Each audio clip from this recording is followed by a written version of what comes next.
नमस्कार बच्चों, मैं डॉक्टर सुमिता वर्गोत्या। हम पढ़ रहे थे हेट्रोसाइक्लिक केमिस्ट्री और हेट्रोसाइक्लिक केमिस्ट्री में हम 6 मेंबर्ड पाइरिडिन रिंग सिस्टम समझ रहे थे। हम पढ़ रहे थे हेट्रोसाइक्लिक केमिस्ट्री और इसमें हम पाइरिडिन की चर्चा कर रहे थे। पाइरिडिन की पिछली क्लास में मैंने आपको समझाया था कि पाइरिडिन जो है एक नाइट्रोजन कंटेनिंग 6 मेंबर्ड हेट्रोसाइक्लिक है और इसमें इलेक्ट्रोफिलिक सब्स्टिट्यूशन रिएक्शन और न्यूक्लियोफिलिक सब्स्टिट्यूशन रिएक्शन के बारे में हमने चर्चा की थी। हम इसकी केमिकल प्रॉपर्टीज़ के बारे में डिस्कशन कर रहे थे। केमिकल प्रॉपर्टीज़ में हमने ये देखा था कि अगर हम पाइरिडिन जो रिंग सिस्टम है, अगर हम उसको इस तरह से बनाएं, हम पाइरिडिन बना रहे हैं। इस पाइरिडिन में हमने हर एटम को एक नंबर दिया था, नाइट्रोजन से स्टार्ट करते हुए 2, 3, 4, 5 एंड 6। हमने 6 जो एटम्स थे उनकी नंबरिंग की थी। तो हमने जो इसकी रेजोनेंस स्ट्रक्चर्स ऑफ पाइरिडिन बनाई थी उसके बेसिस पे हमने ये कंक्लूजन निकाला था कि जो इलेक्ट्रोफिलिक सब्स्टिट्यूशन रिएक्शंस हैं, इलेक्ट्रोफिलिक सब्स्टिट्यूशन रिएक्शन ज़्यादातर 3 और 5 पोजीशंस पे होने की संभावना है और जो न्यूक्लियोफिलिक सब्स्टिट्यूशन रिएक्शन है, न्यूक्लियोफिलिक सब्स्टिट्यूशन रिएक्शन है वो ज़्यादातर 2, 4 एंड 6 पे होने की संभावना है। तो मैंने ये भी बताया था कि अभी अगर हमारे पास यहाँ पे कोई सब्स्टिट्यूएंट नहीं है तो हम 2 और 6 पोजीशन को इक्विवेलेंट मान लेंगे। तो हम ज़्यादातर बुक्स में पढ़ते हैं कि पोजीशन नंबर 2 और 4 ही लिखा रहता है। तो आप इससे कंफ्यूज ना हो कि हमने 6 यहाँ पे क्यों लिखा है, या कई बुक्स में आपको 6 लिखा हुआ नहीं भी मिल सकता है, क्योंकि यहाँ पे 2 और 6 पोजीशन इक्विवेलेंट है अगर यहाँ पे कोई सब्स्टिट्यूएंट है नहीं है तो ये इतनी चर्चा हम हमारी पिछली वाली क्लास में कर चुके थे। आज की क्लास में हम जो है इसके रेजोनेटिंग स्ट्रक्चर्स बनाएंगे। हम एक इलेक्ट्रोफाइल का अटैक देखेंगे पहले पाइरिडिन पे, फिर उसकी सारी रेजोनेटिंग स्ट्रक्चर्स देखेंगे। हम देखेंगे कि उसमें कौन कौन से इंटरमीडिएट्स बन रहे हैं और क्यों उसकी स्टेबिलिटी इस तरह की होती है, कौन से इंटरमीडिएट की स्टेबिलिटी ज़्यादा होती है, किस इंटरमीडिएट की स्टेबिलिटी कम होती है, और ये जो इलेक्ट्रोफिलिक जो अटैक है वो 3 और 5 पे ही क्यों है और न्यूक्लियोफिलिक अटैक 2 और 4 पे ही क्यों है। तो आज हम इसके बारे में डिस्कशन करेंगे। तो आज की क्लास में सबसे पहले मैं करती हूँ electrophilic substitution, electrophilic substitution reactions of pyridine। ये हमारा आज का फर्स्ट टॉपिक है। मैं एक फर्स्ट पाइरिडिन ड्रॉ कर रही हूँ जिसमें मैं 1, 2, 3, 4, 5 एंड 6 मैंने नंबरिंग कर दी है। हम 3 इसमें पॉसिबिलिटीज देख सकते हैं। फर्स्ट पॉसिबिलिटी है, अगर कोई इलेक्ट्रोफाइल है हमारे पास, हम 3 पॉसिबिलिटीज इसमें देखेंगे कि अगर हमारे पास कोई इलेक्ट्रोफाइल है और वो सबसे पहले जो है सेकंड पोजीशन पे आके अटैक करे, वो सेकंड पोजीशन पे आके अटैक करे तो क्या होगा, वो थर्ड पोजीशन पे आके अटैक करे तो क्या होगा, और वो फोर्थ पोजीशन पे आके अटैक करे तो क्या होगा। तो सबसे पहले मैं एक एक कंडीशन लूंगी और फिर आपको इसकी रेजोनेटिंग स्ट्रक्चर्स बना के दिखाऊंगी। हम सबसे पहले, ये हमारा नाइट्रोजन है,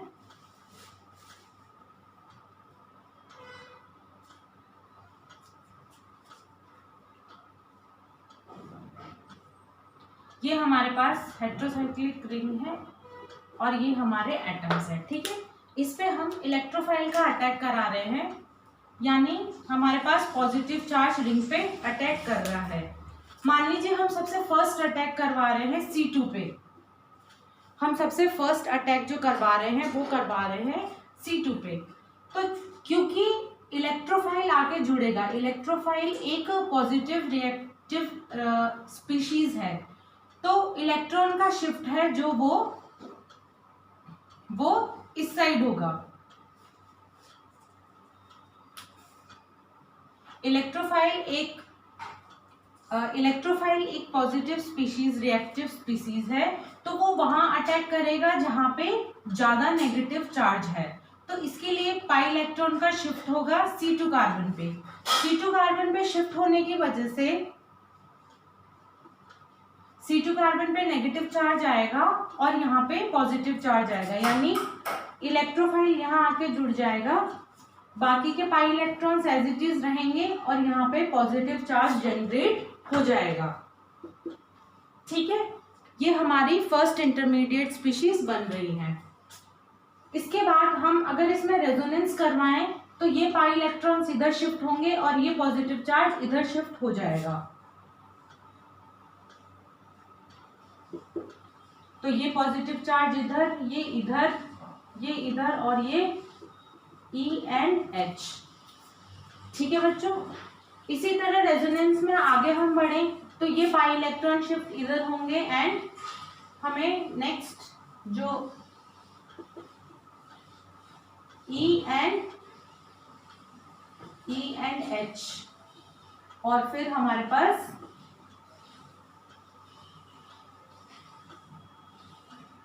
नाइट्रोजन पे पॉजिटिव चार्ज आएगा, ये पाई इलेक्ट्रॉन्स इधर शिफ्ट हुए और ये कुछ इस तरह से शिफ्ट हुए।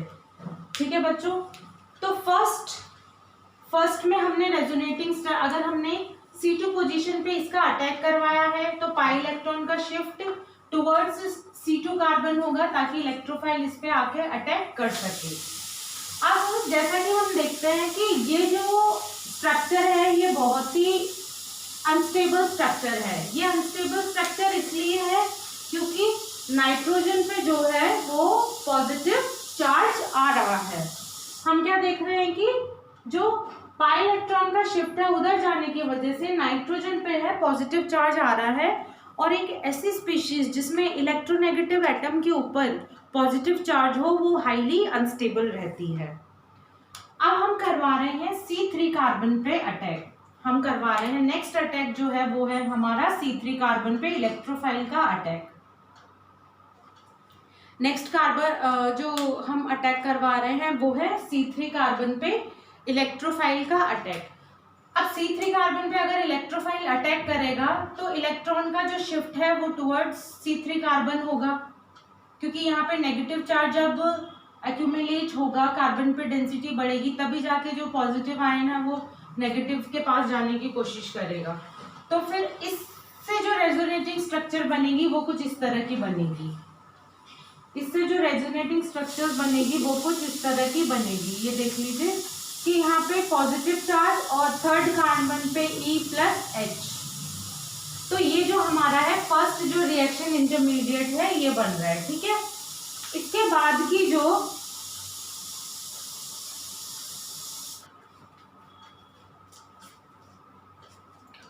हमने अब जैसे कि हमने C3 कार्बन पर अटैक करवाया तो फर्स्ट जो स्ट्रक्चर है ये बनी है हमारे पास।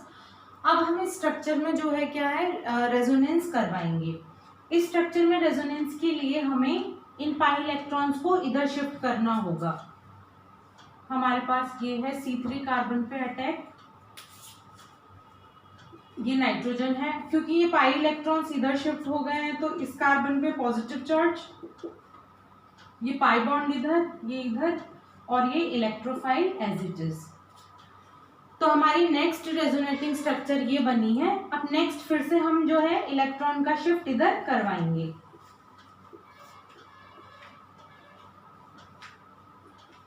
ये हमारे पास ये और यहाँ पे पॉजिटिव चार्ज और यहाँ पे पाई इलेक्ट्रॉन, ये बॉन्ड, ये इलेक्ट्रोफाइल और ये हाइड्रोजन।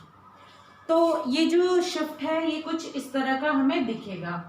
अब ये जो तीनों स्ट्रक्चर्स हैं इनमें ध्यान देने वाली बात है ये है कि किसी भी रेजोनेटिंग स्ट्रक्चर में नाइट्रोजन के ऊपर पॉजिटिव चार्ज नहीं आ रहा है। आप देख सकते हैं हर जो स्ट्रक्चर है उसमें कार्बन के ऊपर ही पॉजिटिव चार्ज है, यानी इलेक्ट्रोपॉजिटिव एटम के ऊपर पॉजिटिव चार्ज है और इलेक्ट्रोनेगेटिव एटम के ऊपर कोई भी पॉजिटिव चार्ज नहीं है।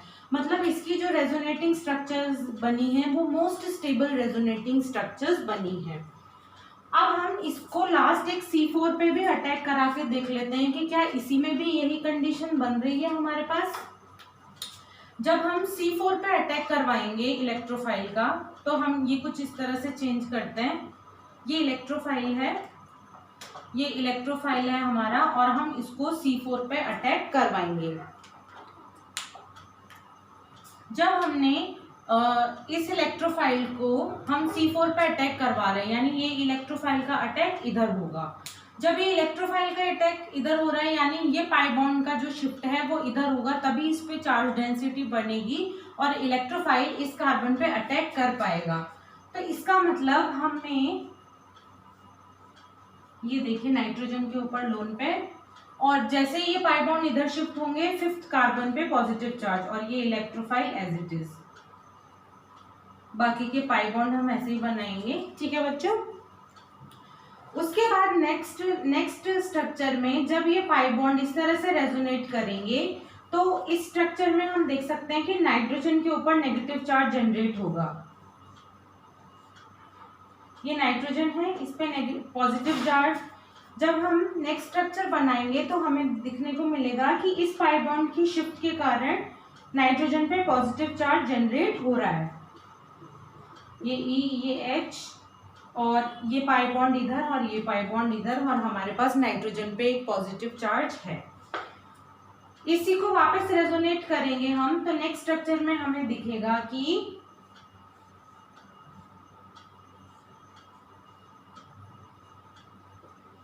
यहाँ पॉजिटिव चार्ज, यहाँ पॉजिटिव चार्ज, और ये पाई बॉन्ड का शिफ्ट यहाँ, और ये E और ये H। तो अटैक ऑन C4 जब हम करा रहे हैं, अटैक ऑन C4 जब हम कराते हैं, तो हमारे पास फिर से एक ऐसी स्ट्रक्चर, रेजोनेटिंग स्ट्रक्चर इंटरमीडिएट बन रहा है जिसमें नाइट्रोजन के ऊपर पॉजिटिव चार्ज दिख रहा है हमें। तो इसकी वजह से जो है क्या, इसमें भी ये एक अनस्टेबल इंटरमीडिएट है, क्योंकि इलेक्ट्रोनेगेटिव एटम के ऊपर पॉजिटिव चार्ज जनरेट हो रहा है। इसकी वजह से हम कह सकते हैं कि इलेक्ट्रोफाइल अटैक्स, इलेक्ट्रोफाइलिक सब्स्टिट्यूशन रिएक्शन जो है, इलेक्ट्रोफिलिक सब्स्टिट्यूशन रिएक्शन पायरिडीन में C3 के ऊपर होती है। इससे हम समझ सकते हैं कि जो इलेक्ट्रोफिलिक सब्स्टिट्यूशन रिएक्शन जो इजीली पायरिडीन देगा वो देगा C3 कार्बन पे। आगे हम डिस्कशन करेंगे nucleophilic substitution reaction of pyridine. हम आगे डिस्कशन करेंगे न्यूक्लियोफिलिक सब्स्टिट्यूशन रिएक्शन।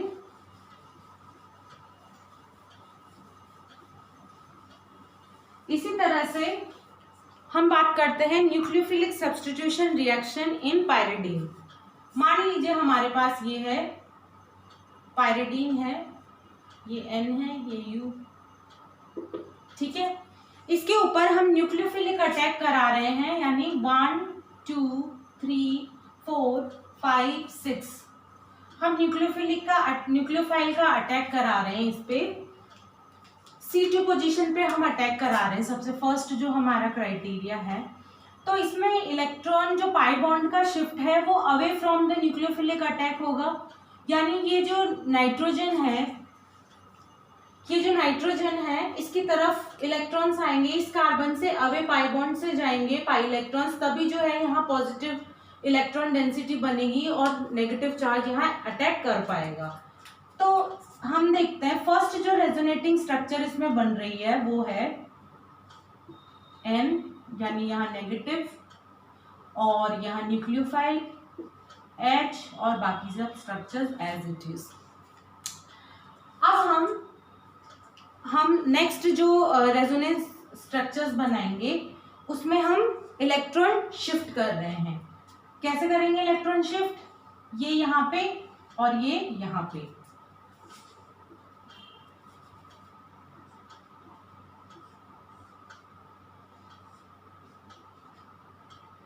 यहाँ पे नाइट्रोजन के इधर इधर नेगेटिव चार्ज, पाई इलेक्ट्रॉन इधर, और ये न्यूक्लियोफाइल जहाँ अटैक किया था, और ये एज इट इज। तो सेकेंड रेजोनेटिंग स्ट्रक्चर कुछ इस तरह की बनेगी। वापस फिर से अगर हम इसका शिफ्ट करें तो nitrogen, pi bond, negative charge, nucleophile and H. तो ये हमारी तीसरी रेजोनेटिंग स्ट्रक्चर बन गई। अब हम बात करते हैं attack on C3 carbon. Attack on C3 carbon. C3 carbon पे अटैक के लिए हम इस तरह की कंडीशन देखेंगे। C3 कार्बन पे अटैक के लिए मैं नया जो है वो डायग्राम बना रही हूँ, इसमें इसको हम डिस्टर्ब नहीं करते।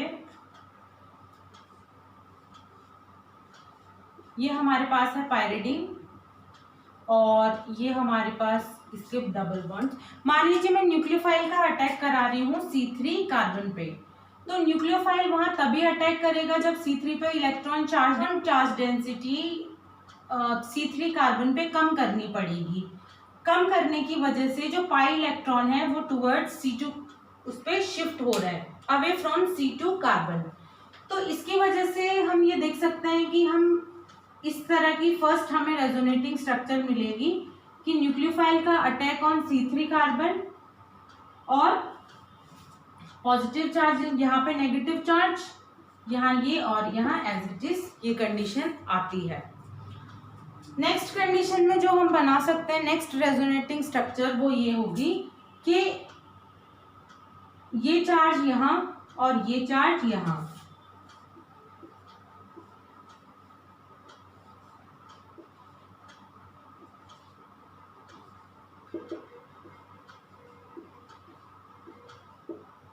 ये आप देख सकते हैं हमें जो नेक्स्ट रेजोनेटिंग स्ट्रक्चर है वो ये मिल रही है। हमें जो नेक्स्ट रेजोनेटिंग स्ट्रक्चर है वो ये मिल रही है। इसके बाद जो हम इलेक्ट्रॉन का शिफ्ट फिर से एक बार करते हैं,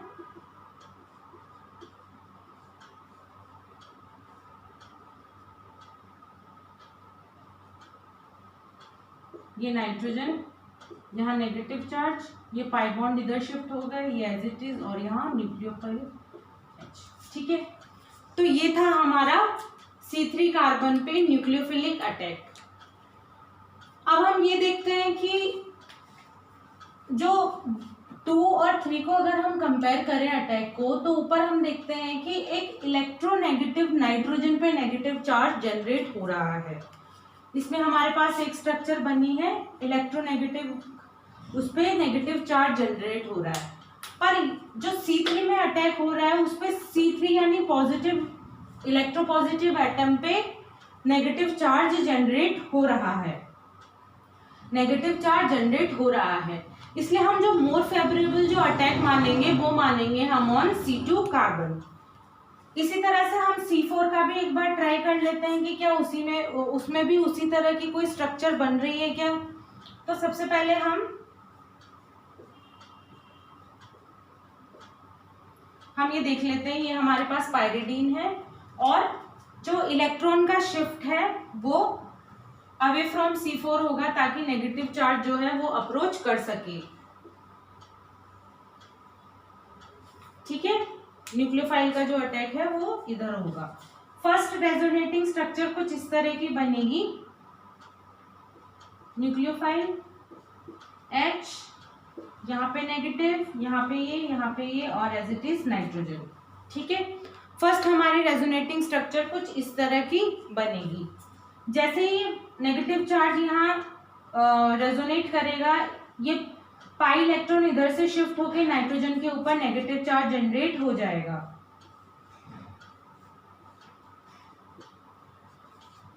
ये न्यूक्लियोफाइल एंड ये एज इट इज। ठीक है, ये पाई बॉन्ड का शिफ्ट, और ये यहाँ। अब नेक्स्ट जो उसमें हम देख सकते हैं कि ये नेगेटिव चार्ज इधर और ये पाई इलेक्ट्रॉन आगे शिफ्ट होके नेक्स्ट कार्बन पे चले जाएंगे।